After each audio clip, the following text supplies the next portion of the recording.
여러분 안녕하십니까? 오늘도 참으로 좋은 날입니다. 주의 기쁨이 마음속에 큰 은혜가 되시기 바랍니다. 저는 오늘 여러분과 함께 고난의 밤을 통과할 때라는 제목으로 은혜를 나누고자 합니다. 본문 말씀은 시편 23편 4절로 6절입니다. 내가 사망의 엄침한 골짜기로 다닐지라도 해를 두려워하지 않을 것은 주께서 나와 함께 하심이라. 주의 지팡이와 막대기가 나를 안위하시나이다. 우리 인간의 삶은 일평생 크고 작은 고난으로 점철되어 있습니다. 그런데 우리가 이러한 고난의 위기를 잘 감당하면 그 후에는 그 고난과 동등한 혹은 그 이상의 복이 반드시 따라오게 됩니다.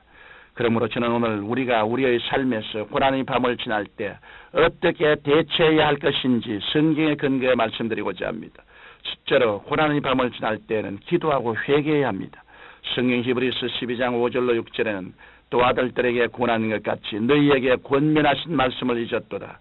일러스되 내 아들아 주의 징계하심을 경히 여기지 말며 그에게 꾸지람을 받을 때 낙심하지 말라. 주께서 그 사랑하는 저를 징계하시고 그의 받으시는 아들들마다 채찍질하심이라고 말씀하고 있습니다. 부모가 자기 자식을 사랑함으로 징계하듯이 우리 하나님 아버지께서도 우리를 영원한 하나님의 영광에 참여하는 자녀로 삼기 위해 우리를 징계하시겠다고 말씀하고 계십니다. 만약 우리의 삶 가운데 징계의 채찍이 없다면 우리는 사생자요 버림받은 자식입니다. 우리에게 징계와 고통이 다가오면 당장은 몹시 괴롭습니다. 그러나 그때가 오히려 하나님의 사랑이 뼈에 사무치도록 우리에게 가까이 다가와 있는 때인 것입니다. 그러므로 우리가 환난을 당할 때일수록 만사를 제쳐놓고 먼저 하나님 앞에 나와서 기도해야 합니다. 회개의 기도를 하고 헌신의 기도를 하며 하나님께로부터 더 큰 은혜를 받을 수 있도록 철저히 녹아지고 깨어져야 합니다. 그래야 할 때 그 고난은 오히려 더 큰 축복으로 변하게 되는 것입니다. 둘째로 고난 당할 때는 하나님만 바라보고 전적으로 의지해야 합니다. 성경 예레미야 33장 2절로 3절을 보면 이를 행하는 야훼 그것을 지어 성취하는 야훼 그 이름을 야훼라는 자가 이같이 이르노라. 너는 내게 부르짖어라. 내가 내게 응답하겠고 내가 알지 못하는 크고 비밀한 일을 내게 보이리라고 말씀이 있습니다. 일은 야훼의 것입니다. 일을 만드시고 행하시고 성취하시는 분은 바로 야훼 하나님이십니다. 이러므로 우리 삶의 주체는 우리가 아니고 예수님이십니다.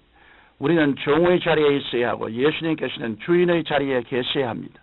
그래야 할 때 예수님이 우리 삶의 주체로서 우리를 통하여 역사하시게 됩니다. 그래서 바울은 이제는 내가 산 것이 아니요 오직 내 안에 그리스도께서 사신 것이라는 위대한 믿음의 고백을 했던 것입니다. 오늘날 우리는 죄악이 만연한 세상 가운데 살면서 하나님께서 내 주인이 아니라 내가 나의 주인이 되어 살아가고 있습니다. 내가 주인 행세를 하고 하나님을 나의 종으로 삼으려고 하는 것이 많습니다. 그러나 내가 필요할 때만 하나님께 부르시어 도움을 구한다면 그것은 하나님을 보좌관으로 전락시키는 것에 불과한 것입니다. 그러므로 시험과 환난을 당할 때일수록 우리는 온전히 하나님만 바라보는 가운데 우리의 모든 짐을 주님께 맡겨야 하는 것입니다. 셋째로 고난당할 때는 내일에 대한 긍정적인 꿈을 가져야 합니다. 환난의 어두운 밤은 사람들로 하여금 깊은 절망 속으로 빠지게 합니다.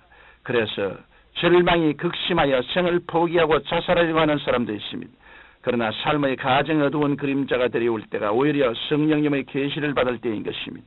바울은 아시아로 가려다가 그 꿈이 산산조각이 났고 또 비두니아로 가려던 꿈도 산산조각이 났습니다.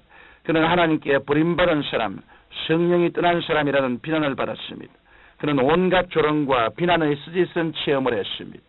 바울의 인생은 철저히 아래로 내려가는 절망의 상태였습니다. 올라가는 인생은 쉽지만 내려가는 인생은 절대로 쉽지가 않습니다. 성경은 바울이 아래로 내려갔을 때가 캄캄한 밤이었다고 말씀하고 있습니다. 그러나 캄캄한 인생의 밤 가운데 있었던 바울은 엎드려 간절히 기도했습니다. 바울이 하나님께 참회하며 간절히 기도드릴 때 환상이 나타났습니다. 그것은 마게도니아 사람이 와서 우리를 도우라고 손질하는 환상이었습니다. 바울은 새로운 용기와 희망을 가지고 일어나 마게도니아로 건너갔습니다. 이 마게도니아 행은 오늘날 구라파를 복음하는 위대한 기초가 되었던 것입니다. 그러므로 여러분은 시험과 환난이 다가온다고 해서 인생이 끝난 것으로 생각해서는 안 됩니다. 시편 29편 10절로 11절에 보면 야훼께서 홍수 때 좌정하셨으며 야훼께서 영영토록 왕으로 좌정하시도다. 야훼께서 자기 백성에게 힘을 주시며 야훼께서 자기 백성에게 평강의 복을 주시리더라고 말씀하고 있습니다. 우리 삶 속에 거대한 풍랑과 홍수가 닥쳐올 때 그 요란한 소리는 바로 하나님께서 우리를 향해 타고 오시는 수레바퀴 소리인 것입니다. 우리가 이것을 알고 엎드려 기도드릴 때 만왕의 왕 만주의 주님께서 이 홍수를 다스려 주십니다. 우리가 홍수를 통하여 하나님께 전적으로 의지하게 될 때 하나님은 우리에게 오셔서 위대한 축복과 승리를 안겨주시는 것입니다. 넷째로 하나님의 기적을 믿어야만 합니다. 성경을 보면 극심한 환난을 당한 한 가정이 있습니다.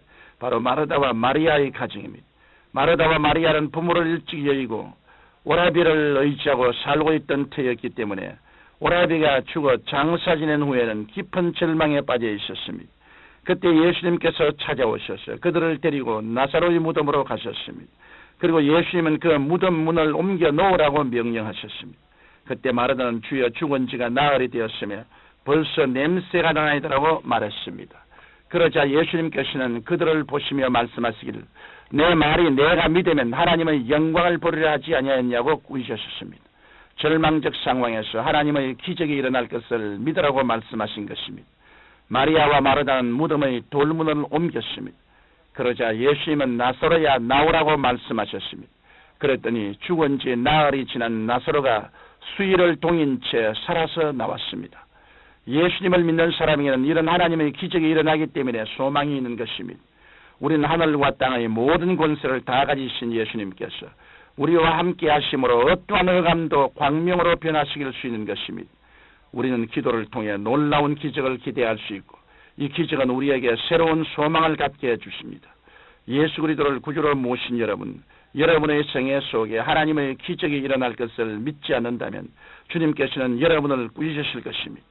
아브라함은 바랄 수 없는 중에 바라고 믿을 수 없는 중에 믿었으니 하나님이 이를 의로 여기셨다고 성경은 말씀하고 있습니다. 그러므로 이 시간 절망 가운데 빠진 분들이 있습니까? 우리 신앙의 선배들처럼 불가능을 가능케 하시는 하나님의 기적을 기대하는 위대한 꿈과 소망을 가지시기 바랍니다. 사랑하는 성도 여러분, 우리는 고난당한 것이 내게 유익이라 이러나야 내가 주의 율례를 배우게 되었나이다라고 말한 시편 기자의 고백이 우리의 삶 속에 고백되어져 나타나야 합니다. 그래야 할 때 우리 인생은 영원히 잘됨같이 범사에 잘되고 강건하며 생명을 얻되 넘치게 얻도록 풍성히 얻는 복된 삶을 살게 될 것입니다.